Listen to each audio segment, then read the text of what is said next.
నమస్తే. ఇన్నాళ్ళు నన్ను సపోర్ట్ చేస్తూ, ఎంకరేజ్ చేస్తూ మీ ప్రేమని నాకు అందిస్తున్న ప్రతి ఒక్కరికి కృతజ్ఞతలు. అలాగే ఈ వీడియో కూడా ఖచ్చితంగా మీకు ఉపయోగపడుతుంది. లైక్, షేర్ అండ్ సబ్స్క్రైబ్ చేసి మీ సపోర్ట్‌ని నాకు అందించండి. అలాగే ఈ వీడియో పట్ల మీకున్న అభిప్రాయాన్ని కామెంట్ సెక్షన్‌లో కామెంట్ చేసి తెలియజేయండి.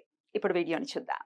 నమస్తే. Welcome to our channel. నేను పద్మిని. ప్రస్తుతంతో పాటు ప్రముఖ ఆధ్యాత్మికవేత్త, వాస్తు జ్యోతిష పండితులు, లలిత ఉపాసకులు, వాస్తు జ్యోతిష శిక్షణ నిపుణులు బ్రహ్మశ్రీ నానాజీ పట్నాయక్ గారు మనతో పాటు ఉన్నారు. మాట్లాడదాం. సార్ నమస్తే సార్. శ్రీమాత్రే నమః. సార్ సుమారుగా 2 ఏళ్ల నుంచి మనం రెట్టివి భక్తిలో మీరు వీడియోస్ ఇవ్వడం అది జరుగుతుంది. ఓ తింగర్ ప్రశ్న వేయబోతున్నాను సార్. తింగర్ అనుకోండి, పిచ్చి ప్రశ్న అనుకోండి, చెత్త ప్రశ్న అనుకోండి, వేయాల్సిన అగత్యం పట్టింది నాకు.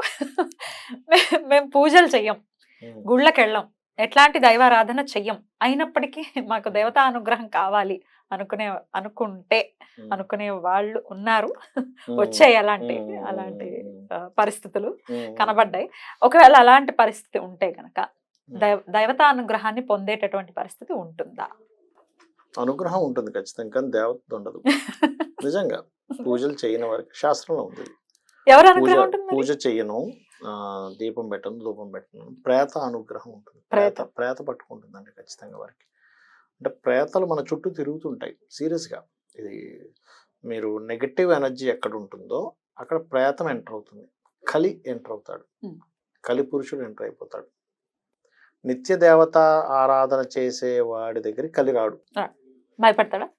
రాడు. అది అతనికి ఉన్నటువంటి రూల్స్ లో సెట్ ఆఫ్ రూల్స్ పెట్టుకున్నాడు. కలి ఇష్టం వచ్చిన ప్రవర్తించడు. ఆయన మీరు ఏమేం చేస్తున్నారు, ఈ రూల్స్ ని మీరేరా ఎంటర్ అవుతాడు.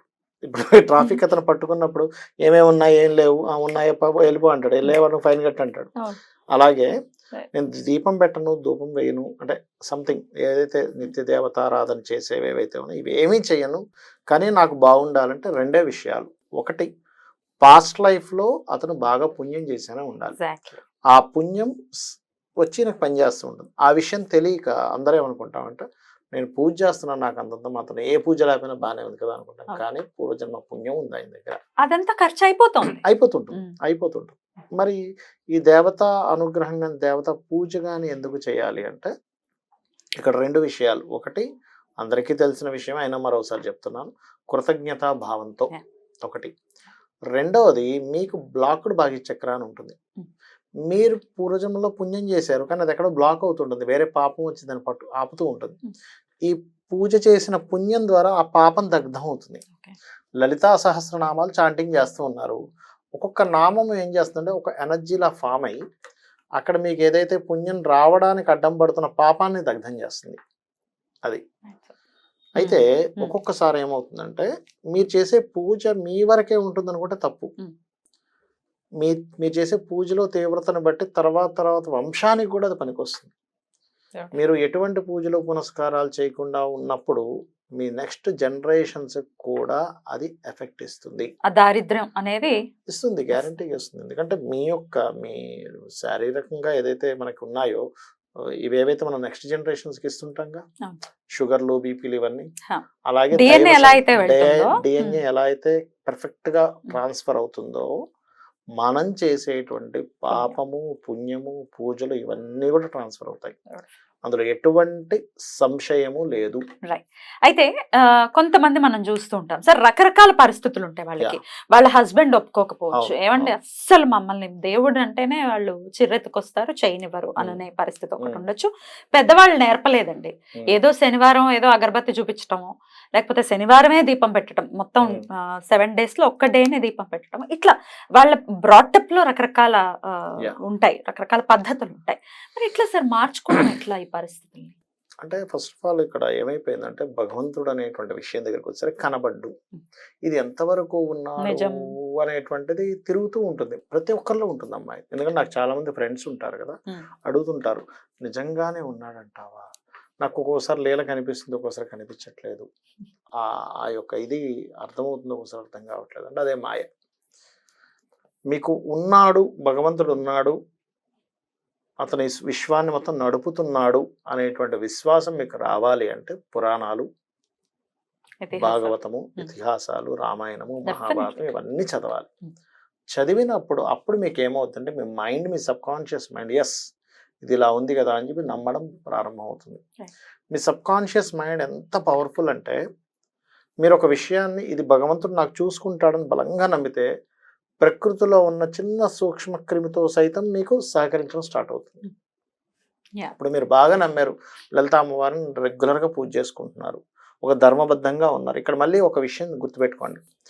ఇప్పుడు మీరు ఇక్కడ ఒక క్వశ్చన్ అడగొచ్చు, ఎట్లాగా మనకి చూడండి, ఇప్పుడు ఈ ఎలక్షన్స్ టైం కావచ్చు, లేకపోతే పెద్ద పెద్ద బిజినెస్ మ్యాన్స్ కావచ్చు, వీళ్ళందరూ కూడా పూజలు చేస్తుండొచ్చు. వీళ్ళు ఒక చండీ యాగం చేసి ఉండొచ్చు, అపోజిషన్ పార్టీ వాళ్ళు కూడా చండీ యాగం చేసి ఉండొచ్చు. మరి ఇద్దరు యాగం చేశారు కదా, ఎవరికి ఫలితం రావాలి అనేటువంటిది సంశయం చాలా మందికి వస్తుంది. నన్ను అడిగారు కూడా చాలా మంది విషయం. నేను ఒకటే చెప్పాను, ఎవరికి ఇప్పుడు ఇద్దరికి చేశారు, అమ్మవారు ఏం చేస్తుందంటే ఎవరి పట్ల ఎక్కువ ధర్మం ఉందో వాళ్ళ వైపు వెళ్తుందట. ఇద్దరిలో కూడా ఎన్నో కొన్ని మైనస్లు ఉంటాయి కదా, మనిషి అన్నాక ఉంటాయి. ఎందుకంటే రాజకీయం అంటేనే అక్కడ పోయిన తర్వాత అవతల వాళ్ళ మీద ఎత్తులు పై ఎత్తులు, గందరగోళాలు, గొడవలు, నానా ఉంటాయి. అక్కడ ఎవరి పట్ల ఎక్కువ ధర్మం ఉందో ధర్మం యొక్క పాలు పెరుగుతాం అటువైపు వెళ్తుందట అమ్మవారు. అలా చూస్తారా? అలా చూస్తారు. మరి ఇప్పుడు భర్తలు ఒప్పుకోవట్లేదండి, అసలు చేయనివ్వట్లేదు, మనసులోనే ఆరాధన చేసుకోవాల్సి వస్తుంది, కొంతమందికి ఈ పరిస్థితి ఉంటుంది. అప్పుడు ఎట్లా ఆ పరిస్థితి? భర్తలే కాదు, కొన్ని కొన్ని ఇళ్లలో అయితే జీవిత భాగస్వామి స్త్రీ కూడా ఒప్పుకోని కేసెస్ నేను చూసాను. అంటే ఎలా అంటే ఇవన్నీ ఏమిటి, ఇవన్నీ ట్రాష్ అనుకునే వాళ్ళు, అంటే వాళ్ళకి ఒక విషయం చెప్తానమ్మా నేను, అలా అనుకునే వాళ్ళు ఉన్నారు. నాకు చెప్పినప్పుడు నాకేమనిపిస్తుంది అంటే వాళ్ళకి పుణ్యం లేదు. పుణ్యం ఉంటేనే భగవంతుడిని నువ్వు గుర్తించగలవు. పుణ్యం అనేటువంటిది లేకపోతే నువ్వు గుర్తించలేవు. ఎందుకంటే నువ్వు గుర్తించడానికి, నువ్వు భగవంతుడిని చేరుకోవడానికి ఫస్ట్ నీకు పుణ్యం ఉండాలి. మనమేమనుకుంటున్నాం, వీళ్ళు నాస్తికులనో లేకపోతే వీళ్ళు గుర్తించట్లేదనో, ఏంటి ఇలా ఉంటున్నారో మనం బాధపడ్డాం కదా. వాళ్ళకి పుణ్యం లేదు అనుకోవాలి.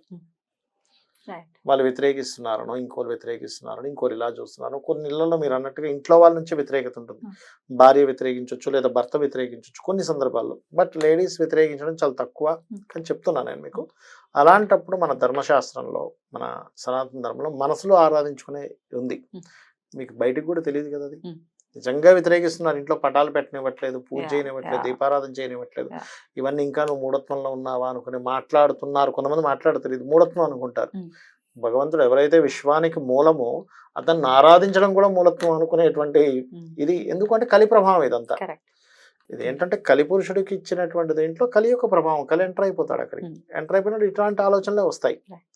వచ్చినప్పుడు మనకి అటువంటి ఆలోచనలు తిరుగుతూ ఉండేసరికి అవతల ఒప్పుకోవట్లేదు, కానీ మనకు చేయాలనుంది, మనసులో హ్యాపీగా చేసుకోవచ్చు కూర్చొని. ఖచ్చితంగా పరిస్థితి మారుతుంది, అంతేనా? ఎందుకంటే అటువంటి సిచ్యువేషన్ లో కూడా చేసావు కదా నువ్వు. అన్ని సమకూరినప్పుడు చేయడం కంటే కూడా ఏది నాకు సహకరించట్లేదు కానీ నేను నీ పాదాలు పట్టుకున్నాను తల్లి అన్నప్పుడు అమ్మవారు ఖచ్చితంగా కరుణిస్తుంది ఆ క్షణంలో. ఖచ్చితంగా. ఇంకొక కలి ఎంటర్ అయినటువంటి పరిస్థితి ఉన్నప్పుడు ఒక ప్రశ్న ఖచ్చితంగా అడుగుతుంటారు, అసలు మనకు ఆయన తండ్రి కదా, ఈశ్వరుడు తండ్రి కదా, ఆయన ఎక్స్పెక్ట్ చేస్తాడా నాకు ఇది పెట్టు నాకు అది పెట్టు అని, లేకపోతే ఆయన పూజ చేయమని అడుగుతాడా, ఒకవేళ పూజ చేస్తేనే ఇస్తాడా లేకపోతే ఇవ్వడా అని అడిగితే మీ ఆన్సర్? నేనేమంటానంటే అమ్మ, ఒక దీపం ఉంది, ఇదొక పోల్ అనుకోండి. లైట్ దగ్గరికి నువ్వు వెలుతురు కోసం వెళ్తున్నావు. లైట్కి ఎటువంటి ఎక్స్పెక్టేషన్స్ లేవు. నువ్వు దాని వెలుతురు కింద కూర్చొని నువ్వు పుస్తకం చదువుకుంటావు, ఆటలే ఆడుకుంటావు, నీ ఇష్టం. లైట్ ఎక్కడ మీరు దగ్గరికి రావాలని ఎక్స్పెక్టేషన్ పెట్టుకోదు. అది ఒక లైట్, అది వెలుతురు ఇస్తుంది.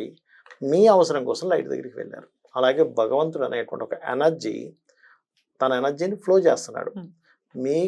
మీకున్న పాపం దగ్ధం అవ్వడానికో, మీకున్న కోరిక తీరడానికో భగవంతుడి దగ్గరికి వెళ్తున్నారు. ఇప్పుడు లైట్ దగ్గరికి మీరు వెళ్ళాలా, లైట్ మీ దగ్గరికి వస్తుందా? మనమే వెళ్ళాలి. అంతే కదా. అంతే. సో ఇవన్నీ కూడా ఇందాక మీరు చెప్పినట్టుగా కృతజ్ఞతను ఆవిష్కరించడమే. మీరు ఇప్పుడు లైట్ దగ్గరికి వెళ్ళి ప్రత్యేకంగా మీరేం అడగక్కర్లేదు. లైట్ దగ్గరికి వెళ్తే వెళ్తారు ఆటోమేటిక్. ఎలా వస్తుందో భగవంతుడి దగ్గరికి చేరుకుంటే ఆటోమేటిక్ మీకు పాపం దగ్ధం అవుతుంది. అద్భుతం సార్. చేరుకునే ప్రయత్నం చేయాలి.